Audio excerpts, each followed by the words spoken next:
ശിശുക്ഷേമ സമിതിയിൽ മരിച്ച കുട്ടിക്ക് ന്യൂമോണിയ എന്ന് സ്ഥിരീകരണം. പോസ്റ്റ്മോർട്ടം റിപ്പോർട്ട് പുറത്തുവന്നു. റിപ്പോർട്ടിൽ അണുബാധ കണ്ടെത്തി. കുഞ്ഞിന്റെ മരണത്തിൽ സംശയം. വിശദാംശങ്ങളുമായി സൂര്യ ഗായത്രി ചേരുന്നു. സൂര്യ, ഒരു മാസത്തിനിടയിൽ മരിക്കുന്നത് ഇത് രണ്ടാമത്തെ കുഞ്ഞാണ്. ശിശുക്ഷേമ സമിതിയിൽ മരിച്ച കുട്ടിക്ക് ന്യൂമോണിയ എന്ന് ഇപ്പോൾ സ്ഥിരീകരണം. പോസ്റ്റ്മോർട്ടം റിപ്പോർട്ട് പുറത്തു വന്നപ്പോൾ ന്യൂമോണിയ ആണ് എന്ന് സ്ഥിരീകരിച്ചിരുന്നു. ഈ ഒരു റിപ്പോർട്ടിൽ ഒരു സംശയം, മരണത്തിന്റെ ഈ കുട്ടിയുടെ മരണത്തിൽ ഒരു സംശയം പറയുന്നുണ്ട്. വിവരങ്ങൾ എങ്ങനെയാണ്? കഴിഞ്ഞ ഫെബ്രുവരി 28-നാണ് 1.5 മാസം പ്രായമുള്ള കുട്ടി മരിക്കുന്നത്. ആ കുട്ടി മരിക്കാനിടയായ സാഹചര്യത്തെ സംബന്ധിച്ചുള്ള ഒരു വിശദീകരണം ഇതുവരെയും ശിശുക്ഷേമ സമിതിയുടെ ഭാഗത്തു നിന്ന് ഉണ്ടായിട്ടില്ല എന്നുള്ളതാണ് അതിലേറ്റവും പ്രധാനപ്പെട്ട കാര്യം. അതിനിടയിലാണ് വീണ്ടും 1 മാസത്തിനിടയിൽ രണ്ടാമത്തെ കുട്ടി കൂടി മരിക്കുന്ന ഒരു സാഹചര്യം ഉണ്ടായിരിക്കുന്നത്. ഈ ശിശുക്ഷേമ സമിതിയിലേക്ക്, സംരക്ഷണയിലേക്ക് എത്തുന്ന കുട്ടികളുടെ എണ്ണം അനുദിനം വർദ്ധിക്കുന്ന ഒരു സാഹചര്യം കൂടിയുണ്ട്.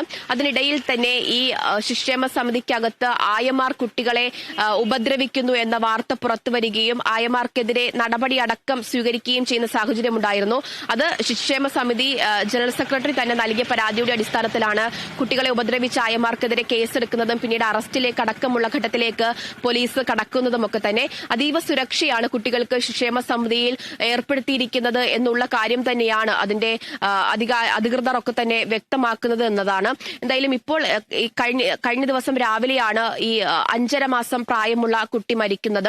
അത് പോസ്റ്റ്മോർട്ടത്തിന് ശേഷമേ എന്താണ് മരണകാരണം എന്ന് അറിയാൻ കഴിയൂ എന്നുള്ളതാണ് കഴിഞ്ഞ ദിവസം അറിയാൻ സാധിച്ചിട്ടുണ്ടായിരുന്നത്. പക്ഷേ പോസ്റ്റ്മോർട്ടം റിപ്പോർട്ട് ഇപ്പോൾ പുറത്തു വരുമ്പോൾ കുട്ടിക്ക് ന്യൂമോണിയ ബാധിച്ചിട്ടുണ്ടായിരുന്നു, അണുബാധ ഉണ്ടായിരുന്നു എന്നുള്ള ഒരു സ്ഥിരീകരണമാണ് പോസ്റ്റ്മോർട്ടം റിപ്പോർട്ടിൽ നിന്ന് ഉണ്ടാകുന്നത്. ഈ മരണം സംബന്ധിച്ച് എന്തായാലും ക്ഷേമ സമിതിയുടെ ഭാഗത്തു നിന്ന് തന്നെയാണ് കൃത്യമായിട്ടുള്ള വിശദീകരണം ലഭിക്കേണ്ടത്. കുട്ടികൾക്ക് അത്തരത്തിലുള്ള അസുഖങ്ങൾ ഉണ്ടാവുകയാണെങ്കിൽ കൃത്യമായിട്ടുള്ള പരിചരണം, ചികിത്സ അവർക്ക് ഉറപ്പാക്കുന്നുണ്ടോ? ഈ കുട്ടിയുടെ കാര്യത്തിലാണെങ്കിൽ എന്താണ് സംഭവിച്ചതെന്നടക്കമുള്ള കൃത്യമായ വിശദീകരണം നൽകേണ്ടത് ശിശുക്ഷേമ സമിതിയിൽ നിന്നും തന്നെയാണ് എന്നുള്ളതാണ് ഏറ്റവും പ്രധാനപ്പെട്ട കാര്യം. അതെന്തായാലും പ്രതീക്ഷിക്കുന്നുണ്ട് അത്തരത്തിലൊരു പ്രതികരണം ക്ഷേമസമിതിയുടെ ഭാഗത്ത് നിന്ന് ഉണ്ടാകുമെന്നുള്ളത്. എന്തായാലും ഇത്തരത്തിലുള്ള സംഭവങ്ങൾ അത് നിരന്തരമായിട്ട് ഇങ്ങനെ നടക്കുമ്പോൾ അതിൽ വലിയ രീതിയിലുള്ള പ്രതിഷേധമൊക്കെ തന്നെ പുറത്തുനിന്ന് ഉയരുന്നുണ്ട് എന്നുള്ളതാണ്. നിലവിൽ ക്ഷേമ സമിതിയുടെ പണികളൊക്കെ തന്നെ നടക്കുന്നുള്ളത് കൊണ്ട്, കെട്ടിടത്തിന്റെ പണികൾ നടക്കുന്നുള്ളത് കൊണ്ട് ഈ കുട്ടികളെയൊക്കെ മറ്റൊരു ലോഡ്ജിലാണ് പാർപ്പിച്ചിരിക്കുന്നത്. അവിടെ കുട്ടികൾക്ക് അത്തരത്തിലുള്ള സൗകര്യങ്ങൾ ഏർപ്പെടുത്തിയിട്ടുണ്ടോ എന്നതിലടക്കം ഒരു സംശയം ഈ ഘട്ടത്തിൽ പല ഭാഗത്തു നിന്നും ഉയരുന്നുണ്ട് എന്നത് തന്നെയാണ് ഏറ്റവും പ്രധാനപ്പെട്ട കാര്യം. എന്തായാലും അച്ഛനും അമ്മയും പരിപാലിക്കാനില്ലാതെ കുട്ടികളെ ആരെ സംരക്ഷിക്കും എന്ന് സംശയിച്ചു നിൽക്കുന്നവർക്ക് ധൈര്യപൂർവ്വം കുട്ടികളെ ഏൽപ്പിച്ച് നൽകാൻ കഴിയുന്ന സ്ഥാപനങ്ങളിൽ ഒന്ന് തന്നെയായിരുന്നു തിരുവനന്തപുരത്തെ ശിശുക്ഷേമ സമിതി എന്ന് പറയുന്നത്. എന്തെങ്കിലും അപാകതകൾ അവിടെ സംഭവിച്ചിട്ടുണ്ടെങ്കിൽ കൃത്യമായിട്ടത് എന്താണ് എന്ന കാര്യത്തിൽ ഒരു വിശദീകരണം അവരുടെ ഭാഗത്ത് തന്നെ ലഭിക്കേണ്ടതായിട്ടുണ്ട് എന്നുള്ളതാണ്. ഇപ്പോൾ പോസ്റ്റ്മോർട്ടം റിപ്പോർട്ട് പുറത്തു വന്നിട്ടുണ്ട്. ഇനി ഇത് സംബന്ധിച്ച് കുട്ടിയുടെ ആരോഗ്യാവസ്ഥ എങ്ങനെയായിരുന്നു, എന്താണ് കുട്ടിക്ക് സംഭവിച്ചത് എന്നതൊക്കെ തന്നെ അവിടെ നിന്ന് തന്നെയുള്ള അവരുടെ ഭാഗത്തു നിന്നുള്ള വിശദീകരണം ലഭിക്കേണ്ടതായിട്ടുണ്ട് എന്നുള്ളതാണ് ഏറ്റവും പ്രധാനപ്പെട്ട കാര്യം. എന്തായാലും 1 മാസത്തിനിടയിൽ മരിക്കുന്ന രണ്ടാമത്തെ കുട്ടിയാണ് ഇന്നലെ മരിച്ച 5.5 മാസം പ്രായമുള്ള കുട്ടി എന്ന് പറയുന്നത്. ഈ സംഭവങ്ങൾക്കിടയിലും ഓരോ ദിവസവും ഈ ശിശുക്ഷേമ സമിതിയുടെ സംരക്ഷണത്തിലേക്ക് നിരവധി കുട്ടികൾ എത്തുന്നുണ്ട്. അവർക്ക് വേണ്ട പരിചരണവും സംരക്ഷണവും അതുപോലെ തന്നെ കലാപരിപാടികൾ അടക്കമുള്ള കാര്യങ്ങളൊക്കെ തന്നെ അത് മന്ത്രിയുടെ നേതൃത്വത്തിൽ, മന്ത്രി വീണ ജോർജിന്റെ നേതൃത്വത്തിൽ തന്നെ അത്തരത്തിലുള്ള പരിപാടികളൊക്കെ സംഘടിപ്പിക്കുന്ന സ്ഥാപനം കൂടിയാണ് ക്ഷേമ സമിതി. അതുകൊണ്ട് തന്നെ ഇത്തരത്തിൽ ചില ആക്ഷേപങ്ങൾ അത് പല ഭാഗത്ത് നിന്ന് ഉയരുമ്പോൾ അതിന് കൃത്യമായിട്ടുള്ള മറുപടി അത് ക്ഷേമ സമിതിയുടെ ഭാഗത്ത് നിന്ന് തന്നെ ലഭിക്കും എന്നുള്ള പ്രതീക്ഷയിലാണ് ഇപ്പോൾ. അത്തരത്തിലുള്ള പ്രതികരണം ഇനി അവിടെ നിന്ന് ഉണ്ടാകുമോ എന്നുള്ളതാണ് അറിയേണ്ടത്.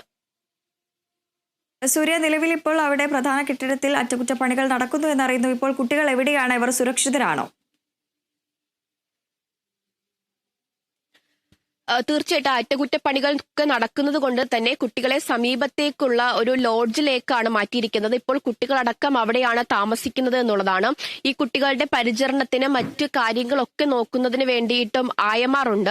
അവർ സ്വയം ആയമാർ കുട്ടികളുടെ അമ്മമാരെ പോലെയാണ് അവരെ നോക്കുന്നത്, പരിചരിക്കുന്നത് എന്നുള്ളതാണ് അവർ തന്നെ പറയുന്നത്. അതുകൊണ്ട് തന്നെ കുട്ടികൾക്ക് മറ്റ് ബുദ്ധിമുട്ടുകൾ ഉണ്ടാകാത്ത സാഹചര്യത്തിലൂടെയാണ് അവരെ പരിപാലിക്കുന്നത് എന്ന് ശിശുക്ഷേമ സമിതി എല്ലായ്പ്പോഴും പറയാറുണ്ട് എന്നുള്ളതാണ്.